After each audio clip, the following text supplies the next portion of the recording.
Hey, this is Mo Lunsford at Union Grove Lumber Studios. And this is the Shed Geek. We want to welcome you to today's episode. Okay, welcome back to another episode of the Shed Geek podcast. And we're here in, I said Canton, but you didn't say Canton. Or is that actually how it's pronounced? I did say Canton. I think I said Canton. Canton. But I was actually just kidding. It's Canton, Texas. It's Canton. Okay. Yeah. Well, I never know because I get corrected a lot whenever I go different places. So I seem to say them wrong all the time. Yeah. But we are here in Texas. I feel like we should have done like a yeehaw. A yeehaw. A yeehaw. Oh, is that okay. appropriate for Texas? A yeehaw? I think I've heard it a couple of times. I may have the appropriate accent. I'm not quite sure. Do you have a good yeehaw? I don't know. Let's see. Hee-haw. I like it. I don't have anything. Yeah. Like what do you got? Come on. I got yeehaw. Yeah. See, that's good. That's good. Hee-haw. Right on cowboy. It's already off the rails. Right. We're not. No, so W5. Laurie, just go ahead. Tell us who you are, the name of your business, a little bit about who you are and what you do. Okay.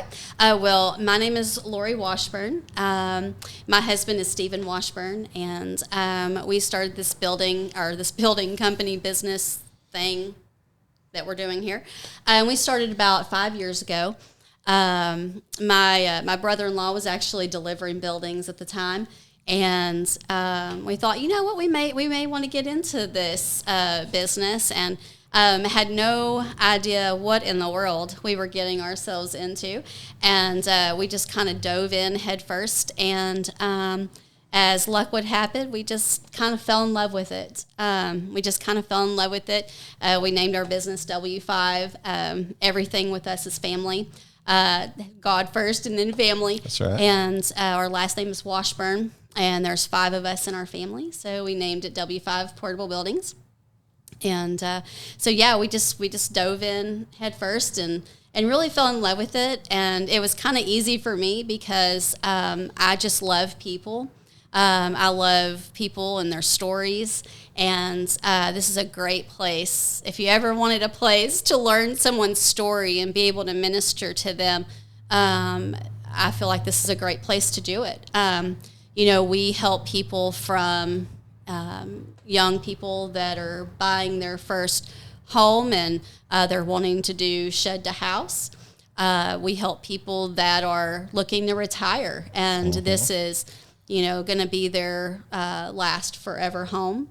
And I love hearing their stories from beginning to end. It's kind of neat how it just captures you, and really.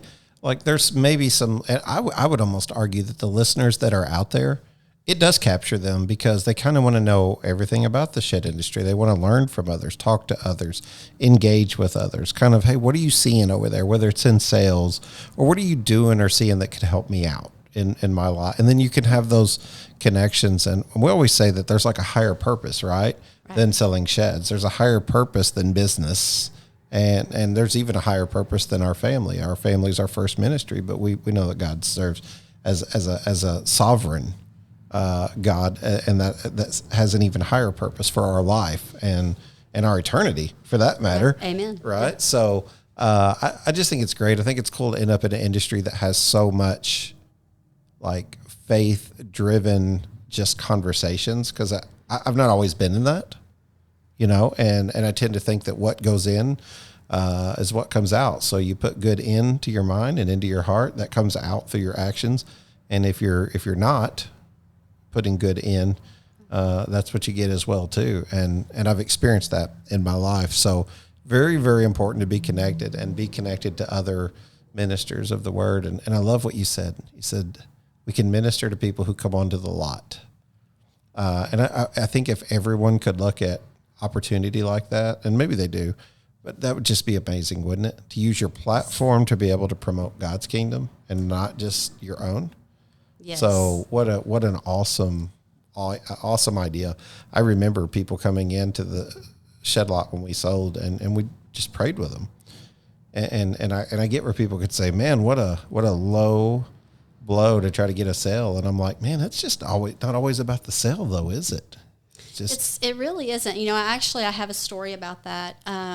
Someone asked me one day, this one day I sold a small building. It was a little 10 by 12 building. The same day I sold a 16 by 40. And, you know, when you're in sales, you know, obviously I got more commission off the 16 by 40. And someone asked me a question, and they said, which sale are you most proud of? And I thought about it for a minute, and I said, I'm most proud of the 10 by 12 that I sold. It was a smaller building, but it was the story behind that building that was so significant to me. Mm-hmm. There was a family there was a young family, it was a couple, and they had 5 children, and they were homeless. And they looked in their budget, and all they could afford was this little 10 by 12 building. And this 10 by 12 building was going to be their family home. And they were going to put bunk beds inside for their children. And that's what they were going to live in, and that was what they could afford for that month. And but even though it was small, it was going to be a roof over their head where they weren't going to be cold or they weren't going to be hot, and it was going to be a roof over their head. And so at the end of the day, it was very easy for me to say that 10 by 12, being able to provide somebody with shelter was so much more valuable to me than $1. It was so much more valuable to me than a commission or money that I would make off of a bigger building. I tell this story kind of often. It sounds like a flex, and I don't mean for it to be a flex. I used to tell people, man, I always said I was bad at sales. And I said, well, how come? I said, well, I really didn't feel like the customer was needing that or wanting that. I didn't try to spend their money, but what I really tried to do was like be of a massive service to them so that they understood. Like, we were young. Sometimes we made bad decisions. And if I thought maybe they were doing that, I would just lightly press, not hard, just lightly press and figure out, is this in your budget? Does this really make sense for you guys right now? Or does it make sense to save your money and come back and put a larger down payment down in 3 months or, you know, whatever it looked like, just to have that conversation. And I was like, so never really saw myself as a good salesperson, because the way I measured good salesperson meant high numbers. Right. And somebody said, man, it's actually a really good salesperson if you really try to focus on getting the customer what they want. The numbers seem to work out in the end. And I know that sounds very just hopeful, and faith without works is dead, right? You know, it just sounds very like easy to say. But honestly, I said, well, maybe then I was better at sales than I thought. But the key was always what the customer wanted or needed, and try to get them the closest thing to that, and not just the best sale or the biggest commission. We all get excited about big commissions. We all get excited about good months. I mean, that's just natural. But I do think that sometimes that's why we have like that little small silent voice that keeps us in check too, and says, well, wait a minute, it's not always about the dollar bill here. So kudos for you for that. So what's your experience been? You said you fell in love with it, 5 years. How's your sales gone? It's been well. Yeah, we've done really well. We've been $1 million dealers twice, and I know there are people out there that do a whole lot more better than that. But I'm proud of that. I'm really proud of, like I said, the people that we come in, and it's kind of like a nod to what you were just saying, that you're thinking, man, maybe I wasn't a good salesperson. And I'm kind of like that also. It's people first for me. And, my philosophy is that when a person walks in my door, I treat them the same, whether they're going to buy, whether they're not going to buy, whether they're not going to buy a big building, a small building. Because, I've learned that if you take care of people and you really invest in people's lives, and you invest in their story and let them know, hey, I'm not just trying to take something from you, but I actually care about you. I think that, people are really smart, and they know that. They know if you really care about them or if you're just trying to sell them. But, if I have an opportunity to sell them a small building, then I know if I do my job and I take care of them and I give them the best service that I can, whenever they are ready to buy a bigger purchase, whenever they're ready to buy a big 16 by 40 or 16 by 60 or whatever the case may be, then they're going to remember that I took care of them in the small things, right? That don't despise small beginnings, right? If we're faithful in the small things, God will give us the bigger things. And so I always try to keep that at the forefront, that it's all about souls and it's all about people. And that's just kind of how I like to how to conduct myself. Hello, Shed Sellers. Did you catch the latest Real Work Labs interview with George Converse? If not, don't miss this value-packed episode. Head to Shed Geeks Podcast YouTube and search Real Work Labs. George and the Real Work Labs crew are riding the wave of Google's latest updates, taking your digital presence to the next level.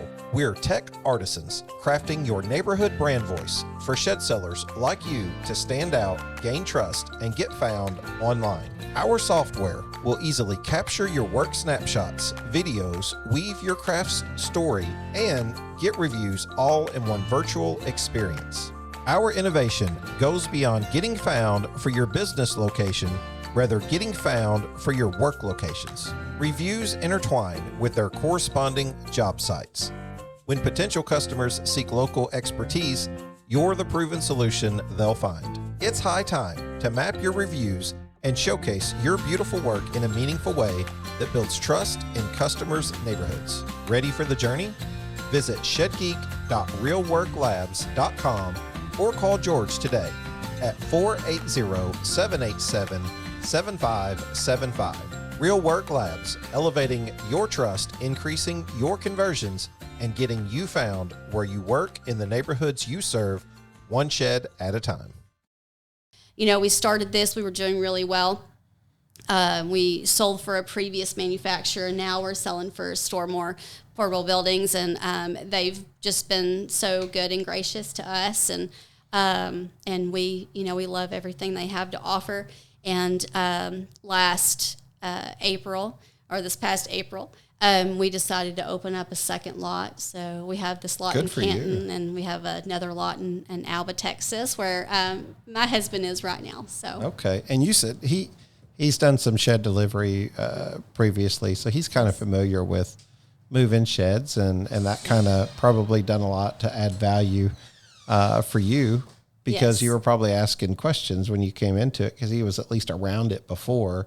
And I thought you said something funny whenever we come in. You said, at the time, I was like thinking like every shed salesperson or any salesperson in general would or should. Hey, we need to clean this front row up. Let's just grab these buildings and let's line them up. Let's make it look good. But then you realized how much work went into that. And that kind of surprised you. And your husband kind of was like, well, wait a minute now. Maybe it's like, we can't move these buildings around every day. Reality check. Yeah. Reality check. Yeah. It just, it's a natural thing that we all do, because we all know that I want to give some love to Pittman on this, Chris Pittman. He says, how you dress says a lot about how you feel on the inside. And I believe that to be true. I mean, I think there's other sales books out there and other sales personalities that have kind of alluded to similar thoughts. But when he said it, it just kind of, it kind of attached itself to me that, how you, and I think that how you organize your shed lot probably says a little bit about how much pride you take in your buildings and your personal appearance, your professional appearance, what you want people to take away from whenever they show up. So it's easy to be like, hey, let's move those 13 buildings.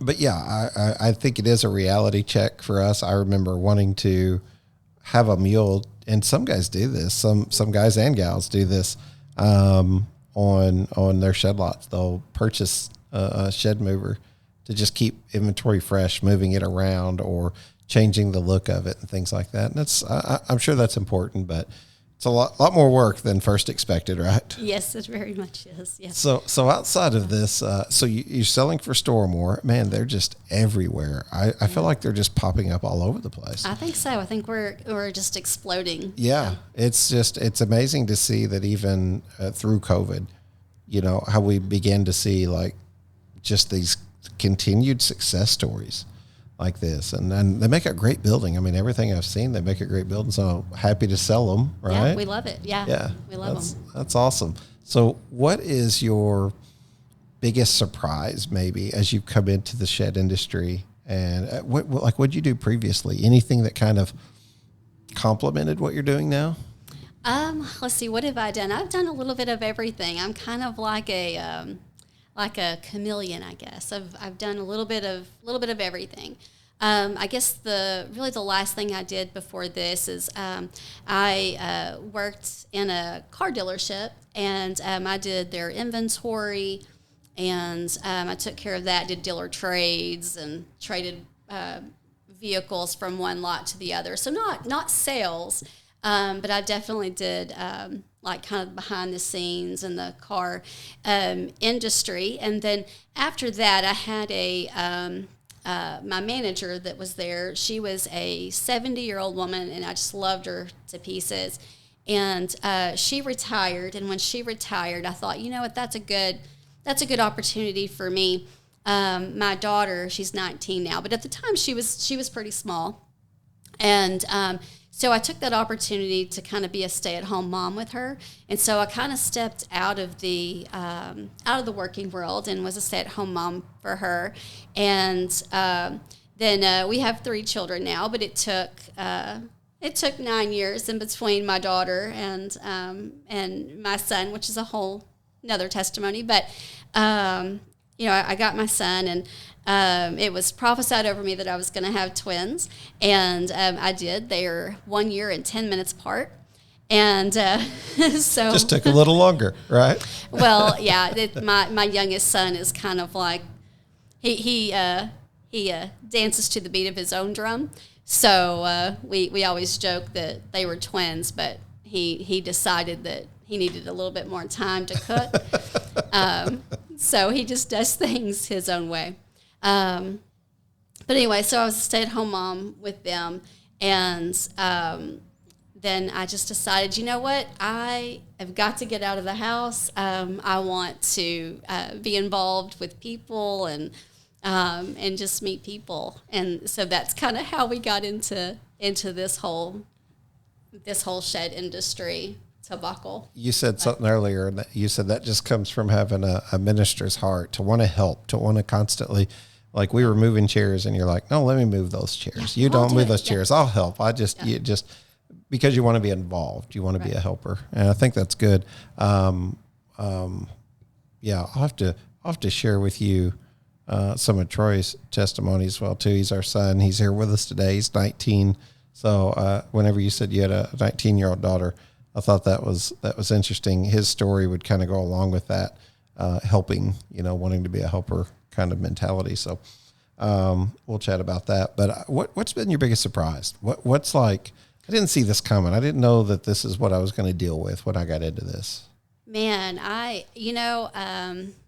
thought, I need a job, and I want to sell sheds, and it never in a million years did I think that that I would just meet so many wonderful people, and just in each little different facet of the industry, whether it's selling or delivery, just how everything kind of fits together. Yep.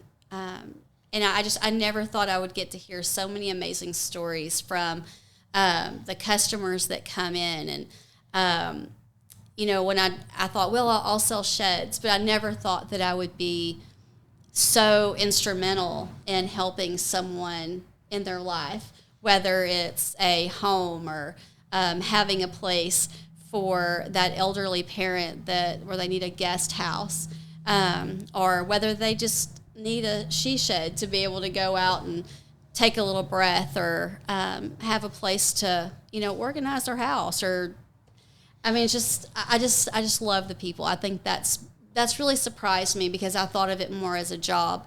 But as I dig in deeper into the shed industry, I really realize how much of a ministry that it can be, and how there's such a strong heartbeat behind the shed industry, and each little facet of it is really fascinating. Isn't it kind of, I mean, it's so important that would be the case, because I've said for a long time now, it's really hard for me to separate ministry, work, family, and they've all become so inclusive that I really don't know when I'm, like, sometimes me and Deanna joke that we don't know when we're working and when we're not working.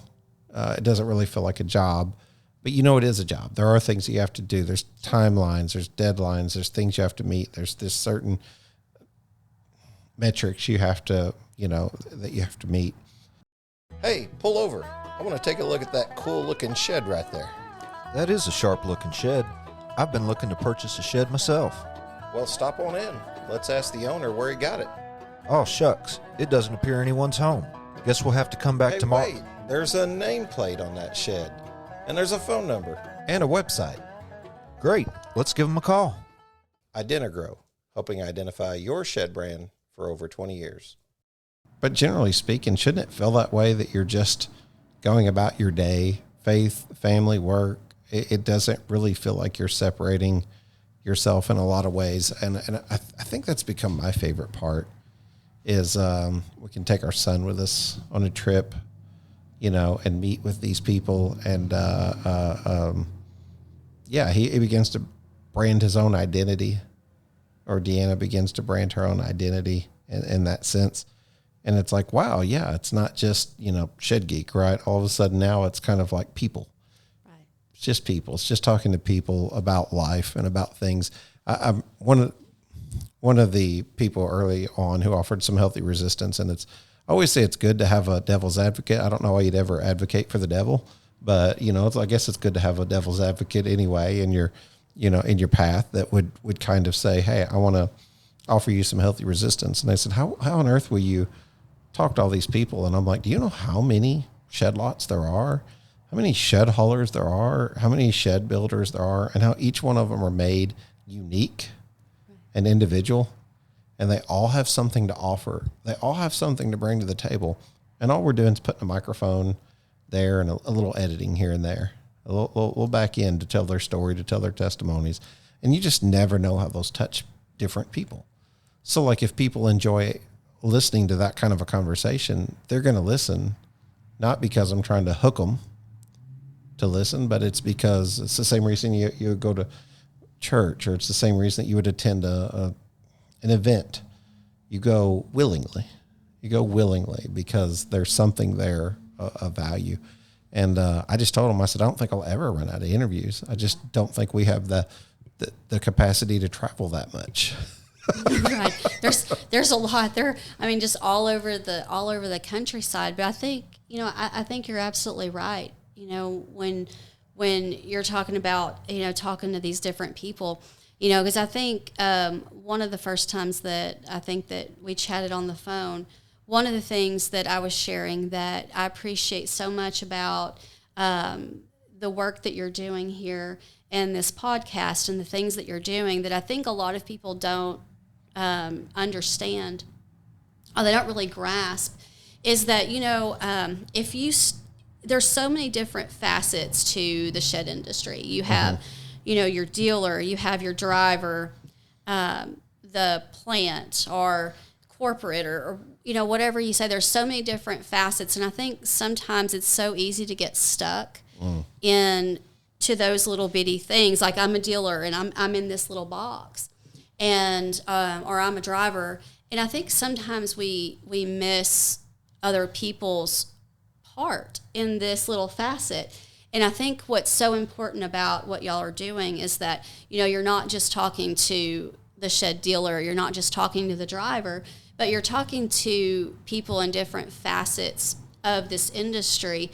And I think it's like a beautiful puzzle that, if you look at it as a whole, you kind of start seeing the little pieces fit together. And I think that whatever little part of the facet that you're in, if you can just kind of step outside of yourself for a second and put yourself in that driver's shoes or that dealer's shoes or that plant shoes, I think that we would become really just better people. And I think that we would be better in this industry if we took time to understand what someone else is going through. It'd make us stronger. I love it. You need a pulpit here today. Yeah. I love it.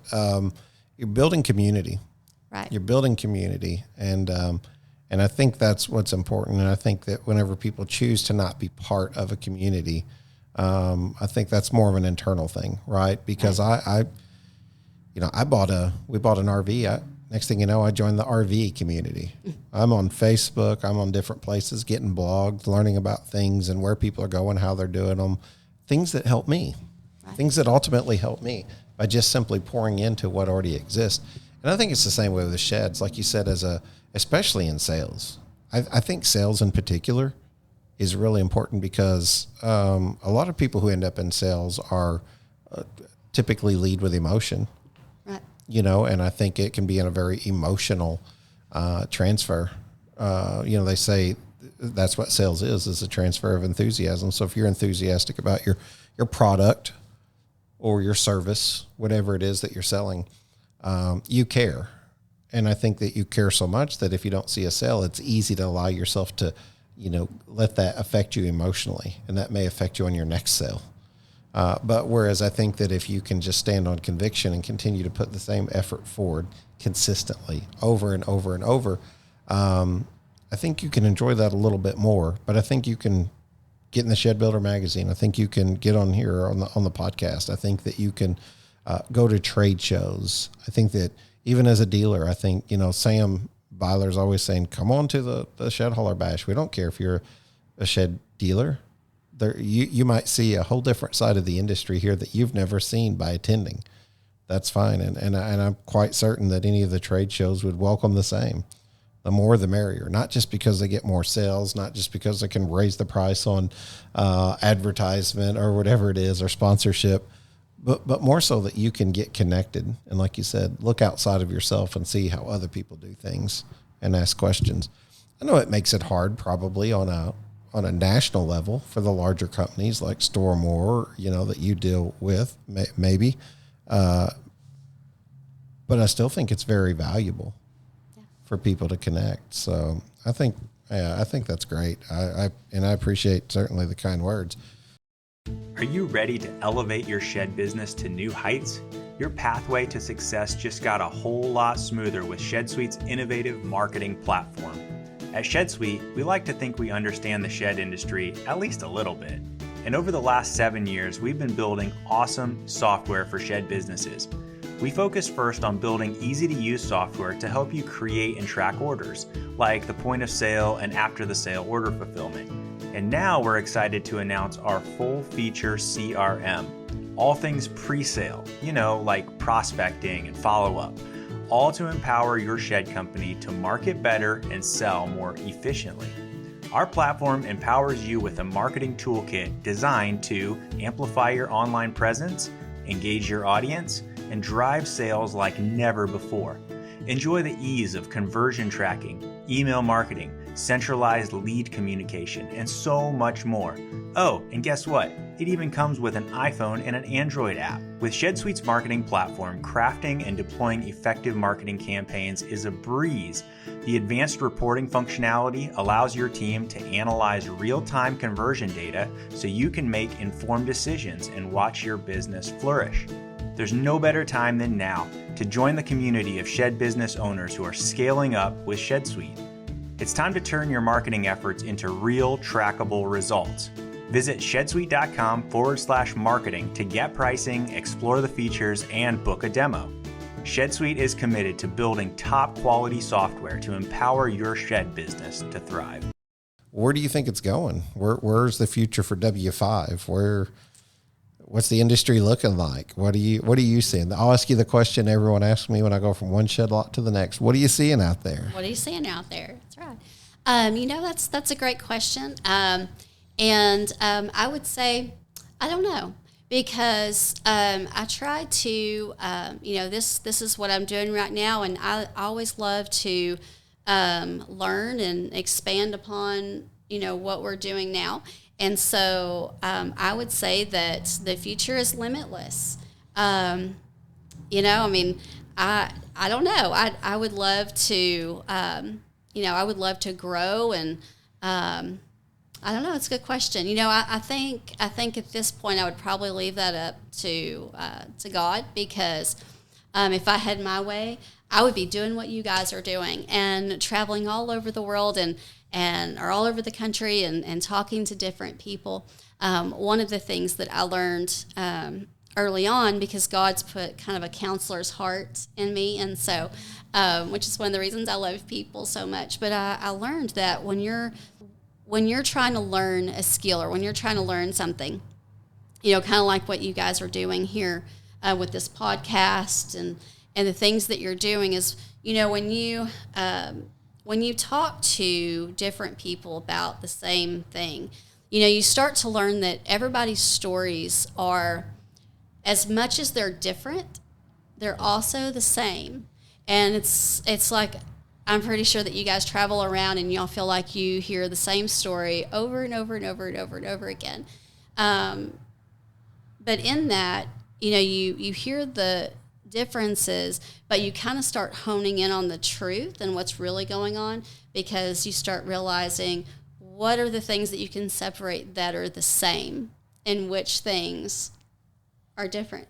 So Gosh, I feel like I'm going to be chewing on that comment for a while. You know, we do attempt to be the same in many things, right? Mm-hmm. And that's where we talk about collaboration and competition, but then we try to be different in many ways. And that's also where we talk about collaboration and competition and how it makes us stronger. I always say, when someone says, well, what if somebody was doing this and you're doing this and they do it better? So, well, then that should make me better, should make me sharper. Iron sharpens iron. We don't say I've gotten as sharp as I want to be, and then nothing can contend with that. It's good that people come in with new ideas and new visions and cast, you know, new ideas. And I think you only do that through creativity. I think, you know, Maya Angelou said that, you know, creativity is limitless, and that the more of it you use, the more of it you have. You know, I mean, and I've said it many times on the show, and I'm going to say it many more for those of you who are tired of hearing it. But, you know, in the beginning, God created. First thing we know about his personality is that he's creative. And I think it's good to say, I'm not sure how to do this, so I'll find a way. I'll create a way. I'll establish some type of precedent today on how I'm going to do these things. And I just think that's really, really important. And I think you can do that in your job. I mean, there's a reason why you've hit the $1 Million Club and some haven't, you know, and maybe it'd be easy to look back and be like, Laurie, that's just because you had, you know, 20 more buildings than me. If I just only had 20 more buildings, the sales I would have, right? Or, you know, maybe it's a support system or something like that you have that maybe they don't feel like they have. But you're your biggest challenge every day, waking up and challenging yourself to get away from your lazy, you know, like just things that become a part of your everyday life, or the conviction not to have a good day, to say I'm gonna have a bad day. No, say I'm gonna have a good day, and just to start to establish truth and speak truth. And it becomes sort of a reality as you begin to manifest it through prayer and, you know, just steadfastness to say, I refuse today. I refuse to have a bad day. I don't know. I think that's why I got attracted to sales more than I did anything else. I like hauling sheds. Man, those guys work. They work hard. They work really hard. They work really hard. I've seen them, and I've done scheduling for them. I may not be their favorite as a scheduler, because you know, I expect them to do what I would do here, and that's worked really hard. But the shed guys, those delivery drivers, I know our drivers that we have here in this area that deliver our sheds here are some of the greatest guys that deliver sheds. I mean, they really go above and beyond in their customer service. And they may not feel like it all the time, but I hope that they know that we appreciate them, and hopefully they appreciate us, because we all work together. Yeah, that's right. That's right. I have not asked this question on the show that I can remember asking. A new one. I don't think I've asked this. What would you want to see different? What would you want to see changed in this industry? If you could pick one or two things, not to just back you into a corner to just one specific, but I think what we have been talking about, I think community. Community. I think that if we could ever come together, like I said, and get the dealers talking to the drivers, and if we can get everybody on the same page where everybody respects each other, and for everybody to know, if we don't sell sheds, you're not going to have anything to haul. But at the same time, we can sell sheds all day long, but if we don't have anyone to deliver those sheds or build those sheds, then we're just kind of sitting ducks. And so if we can ever come together and understand that each individual component is so important, and there's nobody that's on the low end of the stick, or there's no one that drew the short stick. Everybody is just as important, and they play an important role no matter what part of this industry you're in. And I think sometimes there's lack of communication. Drivers don't want to talk to the dealer, probably because they're afraid that some of us want them to move our whole lot and do a lot shuffle every time we come to the lot.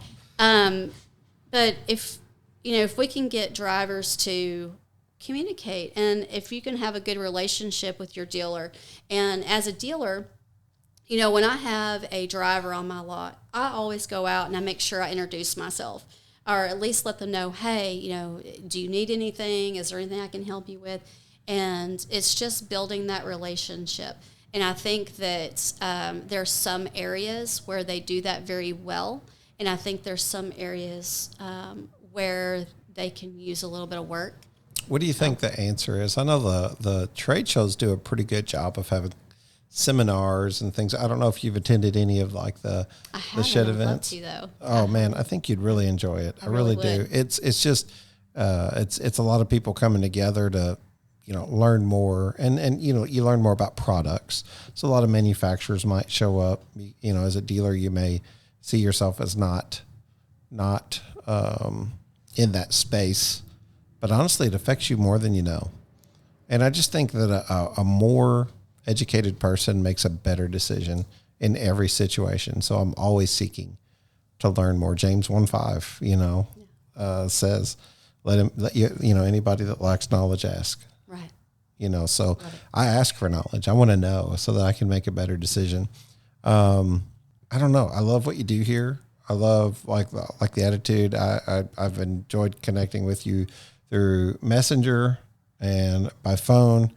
I really feel like you guys do a good job. The lot looks really awesome. What's your philosophy if a customer comes into W5? I always tell people, this doesn't just go on my YouTube channel. I'll give you the video, or go get some of this video from this and show it to your customer. Put it in some short form content. Me and you were talking marketing earlier. Yeah, you use this, use it. Use even your appearance here today to create content for your Facebook page. You should use that. Anything that you can use that's content filler. What would you want your philosophy to be? What is it you want a customer to know when they come in to buy from Laurie at W5? I think there's a lot of things you can probably say about that, but I just want them to know that that they matter and they're important. No matter if they're just looking for a backyard shed, if they're looking for a place just to go and get away from the kids, or if they're looking for a new home. I just want them to know that they matter, because I think a lot of times they'll go on to a lot or in a sales situation, and I think a lot of times people are just really trying to sell them something. And I don't ever want them to come to my lot and think that they are just a number to me. I don't want them to ever come and think I'm just another number in your day. I want them to know that they really matter to me, and their need and the thing that they came here for is important, and I want them to feel like they're taken care of, and I want them to walk out and feel like they've gotten the best customer service that they could possibly get.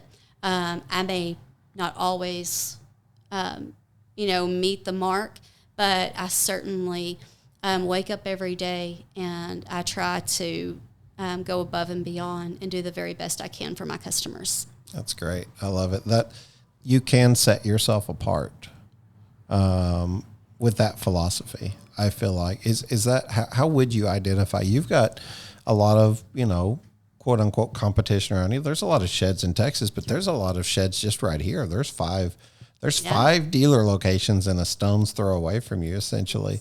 How do you set yourself apart? What can you do different? Well, I think I show up. I'm surprised how many people don't show up to their sales lot. It reminds me of a story I got to tell you. Okay, go ahead. We tried selling, we tried measuring all of our stuff. We were like, man, why are these people buying from us when they buy from us? We got to know, because that's going to help us do more. And we asked a guy one time that's a really good friend. We said, why did you buy from us? I mean, there's 3 other guys in town. He said, man, you're the only one open. You're the only one here. Wasn't that amazing? I don't understand. I mean, as a business owner, whether it's this lot or that lot, I mean, you put a lot of money and time into opening up a lot, and so it just doesn't. It blows my mind and doesn't. It just does not compute to my brain that you would put that much money, that much time, that much effort into something that you're not going to show up for. But I guess that's the saying that where your heart is, right? Yeah. Where your heart is, there you'll be. And so my heart is just, like I said, for the people. And I love this industry, and I love selling sheds. And I didn't think I would love that. And I think that's just what you got to do. It almost feels like a weird thing to say out loud, doesn't it? I love selling sheds. And how selling sheds became purpose-driven for me. Right. Like it created more purpose around that. And I thought I was, that was the country song, and they think they're just fishing. Isn't that what it is? I think Trace Atkins says, and they think they're just fishing, but it's building the memories. It's creating the things that last forever whenever you go out with them. They're not just, just fishing. And I think that's really what it is. I think it's neat to find so many people who are like-minded in the industry, who are kind of excited about doing the same things that you do. That seems a little geeky, seems a little quirky. Yeah. I know, and I almost want to turn it around on you, Shannon. What, you asked me a question. It's that time of the show. Oh, it's perfect. Right. Like you hit it right. We're at the 40-minute mark right on it. And I've talked for 40 minutes. No, we're good. I actually, wonders never cease. I want you to turn the mic around and ask questions that you have, and I'll do my best to answer them. Hi, I'm Dylan from the Shed Geek marketing team, and I want to address a common misconception about marketing. Often people approach us for just one service, like social media management, where we plan and schedule your monthly posts. While this is a valuable time saver, it's just one piece of your complete marketing strategy, much like a shed with its various components. Let's simplify it. Think of your social media channels and Google My Business as the foundation, similar to the runners of a shed. They support your digital storefront, your website, which is like the floor joists and band boards. To enhance your marketing, you'll need tools like Google Analytics, Facebook Pixel, and Google Tags, which are like the walls. These tools help track the success of your campaigns, measuring form submissions, 3D shed creations, and phone calls generated by our ads. Now, let's talk about the roof. Meta and Google ad campaigns. These are the top layers that complete your marketing shed. While you may inquire about one specific service, remember, they all contribute to the overall structure of your marketing strategy. At Shed Geek Marketing, we're happy to work on one individual aspect, but our goal is to build a comprehensive marketing shed that will truly stand out in the digital landscape. If you're ready to talk about your marketing strategy that will take your shed business to the next level, just go to shedgeek.com and fill out a submission form or contact the Shed Geek for more information. Okay. I love asking questions. You asked me, what do you think, or what do I think needs to be changed about this industry? So I would turn that back around on you, because, I'm in this little sector here, but you get to go all over the country and see, what would you think that needs to be changed? The best podcast, no, not the best. The most listened to podcast that I would have would be a tell-all story, right? The back office conversations, the hallway conversations, and generally speaking, the more negative, the dirt, the more it brings up. You can't get into an industry like this, but you can't even serve God without some trouble. And that's not to suggest that I'm serving and that someone else isn't. I want to be clear. When the Bible says that, we know what we wrestle with. Mm-hmm. We know what we wrestle with. And it's a challenge for us in the body of Christ to overcome that whenever we do things like business, because business creates value, it creates money, it creates opportunity. And I think it's really easy to sidestep our purpose and focus more on that opportunity. And I have to pray, even in my own life, because I'm susceptible to that as opportunity comes, that I don't lose who I am or whose I am and for what purpose I was created and what purpose I have to be given this platform. Anyone could be given this platform, and it's awesome to have it, and I enjoy it, but I don't covet this. It's not my, I guess what I'm saying is, like, this isn't my love. I mean, I love this because it's talking to people, but I mean, like, serving God should be the one true thing that takes priority over all of those. And it's easy to fail as a person. It's just easy to get it wrong. And I've gotten it wrong at times. And I've seen others get it wrong. We just don't seem to let that go. It's hard for me and it's hard for others. It's hard for everyone to just let things go sometimes. And I think it creates a bit of I don't know, maybe it just creates like some anxiety and some angst in people who just don't want to be connected or move forward. So I would change that. I would change my negative experiences help make me. Don't get me wrong. The obstacle has been the way, so I'm thankful for them. But man, I just, I hate losing friends to business. I've seen a lot of that. And I've heard a lot of other people tell me stories about how that's been a reality for them in the shed industry. And you know what? I bet that's in any industry. Yeah. But I guess I would change.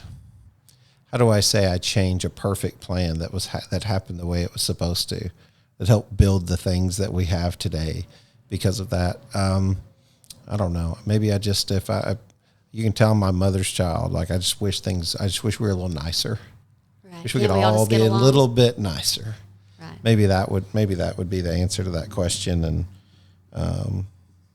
maybe that'll come across the way I mean for it to. Yeah, no, I think I understand. And, you talk about sometimes, and like I said earlier, sometimes I don't get it right and sometimes I mess up. But, I think sometimes it's through those failures. And I think it's through those times where we don't get it right, or, that dirt that you talk about. Mm-hmm. If you have somebody that, maybe they don't treat you just quite right, even in this industry or any industry. I think it's really how you look at it, because, we can take a negative situation and really let it beat us down. Or we can take that situation and say, okay, God, I see this. It's really hurtful. I'm really struggling with this. Mm-hmm. But what do you want me to do with it? Mm-hmm. And I think sometimes it's through that dirt, or it's through those times where people don't treat us quite right, that it gives us an opportunity to grow our character, and it gives us an opportunity to allow God to show up in a more powerful way, because we could lash out, or we could get even, or any of those kind of things with that dirt. But sometimes if we say, you know what, God, you do with this what you want to do with it, and you take control of it. And, I think there's a comfort in knowing that we don't have to fight our own battles. If we're walking in God, if we're walking the way that we're supposed to walk, there's a comfort in knowing that God will take those things and He will fight for us, because He has the whole picture. we just have a little piece of that puzzle, but he has the whole picture. I love it. It's really, really good. I can see why you have a minister's heart. Any other questions you have before we get out of here? Just anything that comes to mind. Marketing related, shed related, podcast related, God related, family related. Yes, I do. I'll ask as many questions as you want me to ask. Yeah, we got a little time. Go for it. You know, I think I had said something before we got started. Is, you know, when you're thinking about marketing and you're thinking about this, you know, I'm one of those people that will YouTube things to just get better. And how to be a better salesperson, or how to be and so I like to learn and to do better, and I don't ever think, oh, I've arrived. There's always something that I feel like I can learn. You know, I don't ever want to get to a place where I'm unteachable, and I always want to learn. And I know that, you know, you can YouTube all day long things about real estate and how to sell this and how to sell that. But, you know, when you really talk about the shed industry, I think there's such a misconception. And, you know, it's a little bit harder to Google and say, what's the best way to sell sheds? How can I sell sheds? You know, there's not a lot of information about that. Yeah, you're right. And maybe it's because it's still a maturing industry. I think there's some folks out there that really do focus on some of these things, you know, Charles Hutchins, the shed coach, you know, Chris Pittman at the Pittman Academy and Shed University, Making Sell Simple. Some of these guys, you know, have programs or have created things as recently, but even some of your guys that are doing maybe more consultation related. You know, we've talked about getting in a consultation leg along everything else we're doing for the Shed Geek brand, and then maybe calling it quits there and just focusing on those 3 or 4 main things. I don't know if we will. I just know that you almost end up in a consultative situation always. People have questions, you know, maybe it's directly related to shed sales, and maybe it's not, you know, my total business. You know what I mean? They're not trying to figure out things from taxes to, you know, what all they need to do in these particular situations or whatever that you could maybe help with consultative. But we've talked about doing like a master class marketing, maybe even putting some videos out, doing a couple of different things. Because what we found really early on was that we have to almost educate a lot of the people that we sell to, because the vocabulary, they're not the vocabulary, but more the vernacular is wrong. Like the words they're using are wrong sometimes on what I at least perceive to be adequate marketing. They may mislabel a company. There's a company over here that does this or does that, but then they'll see them as doing marketing or advertising, and they'll crisscross the words. Just like marketing and sales you are your marketing and sales manager when you're here, because you and your husband, right? But at the same time, like those are 2 very different things for larger companies. So, you know, marketing's bringing in the leads, and sales is converting those into actual, you know, actionable sales, right? Like it's finished. We've moved this product now. We'd love to do something like that. We're educators at heart, I think. And that's the approach that we've taken with the marketing side.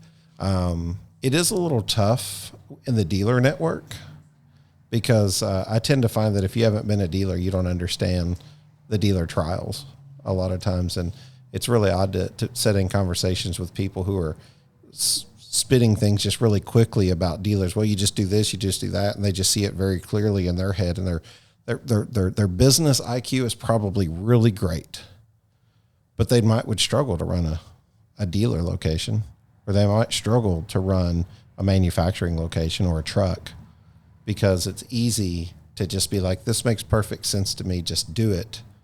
Well, that's as easy as saying, save this much money, and when you retire, you'll have this much. We all know that you struggle. There's things that come up. There's things that are unforeseen. So we'd like to do a catch-all at some point, maybe not sales related, but I would tell you to tap into those services. Maybe if somebody can come up with eventually maybe like a dealer network where you can share ideas, even in a competitive space. It's okay to do that. And I don't know, maybe some of those things exist. to some level, but I agree with you. When you're here and you're wanting to learn and you don't have the education that you need, there's nothing worse. You want to know how to do more. You want to do more. You want to understand it better, and you have a willing heart to learn. You should have that access. Right. Especially when you're like a little bit older. You know, some of these younger people, you know, they know all these terminologies that they spit out, SEO, and you know a whole much more. I'm thinking, I just need like a dictionary, that says SEO and what is that? You know, I think someone we were. Storemore is really good. Like one of the things that they just do so well is that they, that they're really trying to tap into a lot of marketing and help their dealers out with that. And they do have Good a Facebook awesome. page where dealers can kind of support each other and talk to each other, which I think is great. Awesome.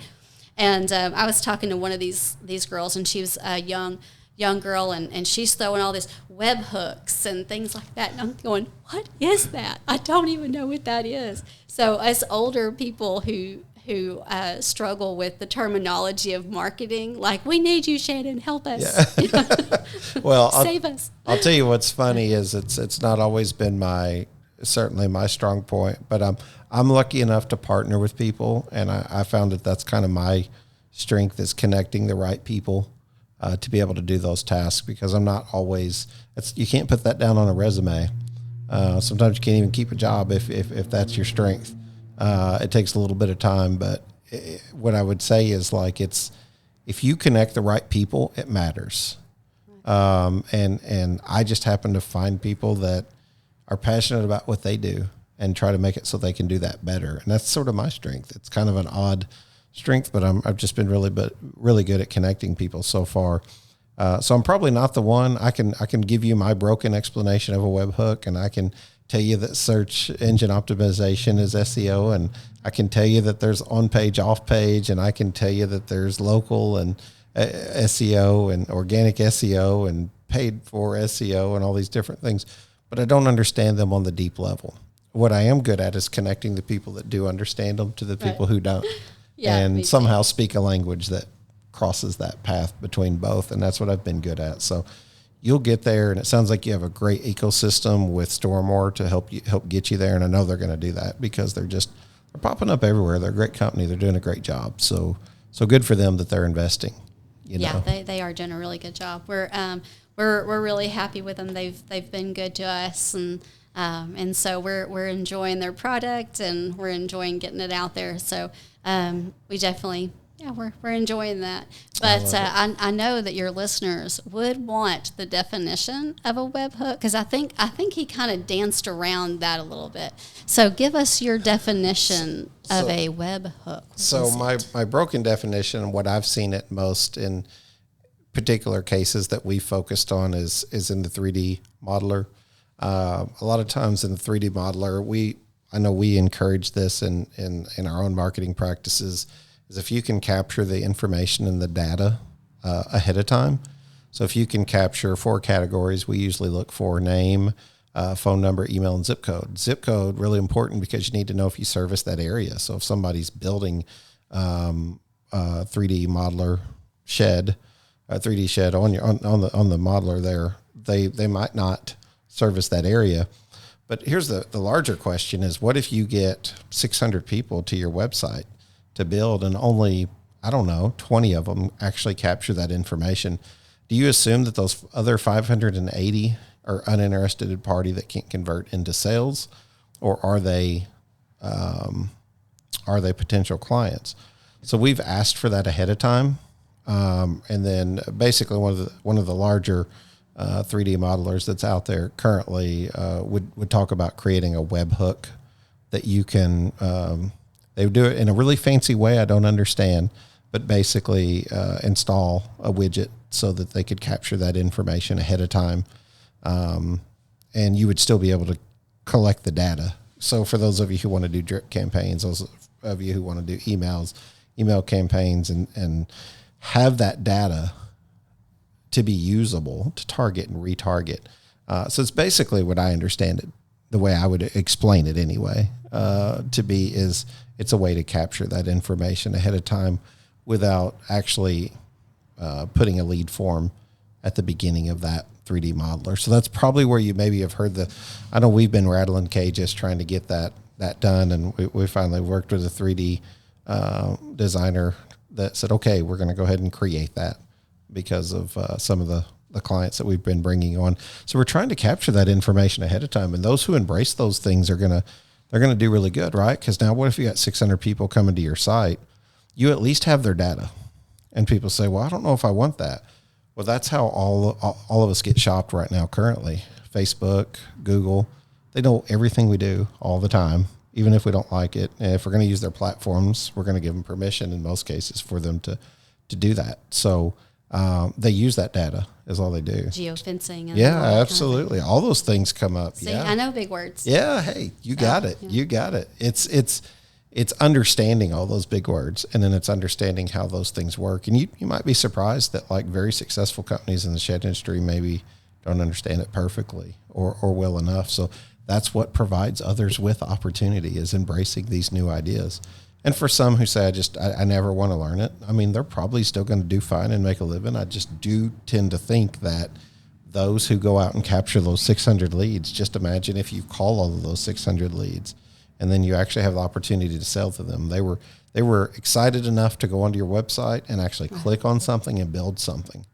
I don't know how much warmer of a lead you need, but that's somebody who's interested in a shed. So if you could have that information ahead of time, and then you could follow up with them, create email campaigns, text them, have conversations with them, those people who have a defined sales process I feel like they tend to fare better in the end. So these are the types of things that we would want to have a conversation on.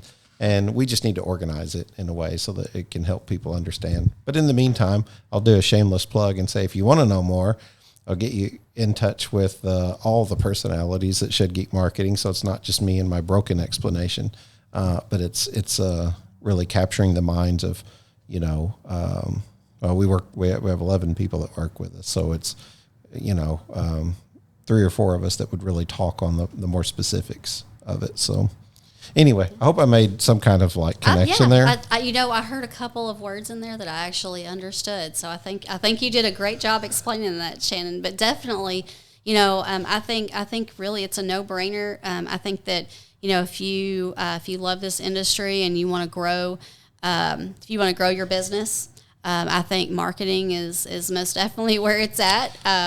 And so I think that. I'll plug for you.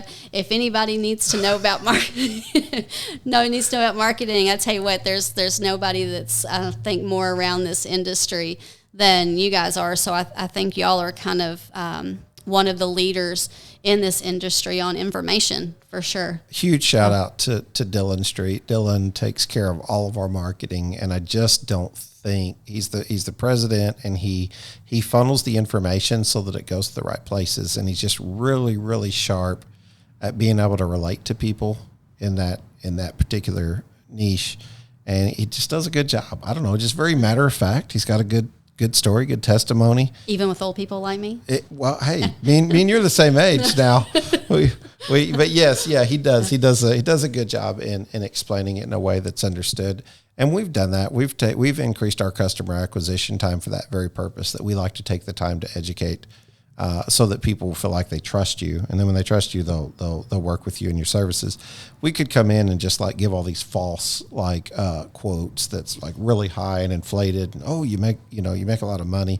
Where's the sustainability in that? Where's the merit in that? Where's the integrity in that? So like, if you can trust that if we're going to like offer you a quote or, suggest a service, that we feel strongly about it. But what I found is like we have to educate our base. Not all. There's a lot of people that we've learned from as well too, and we're appreciative for that. But we find that in most cases, you just need to take the time to meet the person where they are. That kind of comes back to ministry. That has nothing to do with marketing. Just stop and be quiet and listen to a person and hear what they're saying. They'll tell you what they're struggling with. You just got to just have the ears to hear. 15 minutes. That's it. What you need, right? Yeah, 15 minutes. Just be quiet long enough to listen, and they'll tell you. And if you have the answer, you can sell to them. If you don't, get them to somebody who can. We even work with other marketing companies, or will. If there's something we do that they don't, we tell them all the time, like, yeah, we'll pick up the outside and we'll stay away from your client. If they ever decide to get away from you, maybe we have a chance to work with them, but we won't come poach them strongly. Like we don't. Anyway, we'll get away from all that. We're happy to work with people, not against them.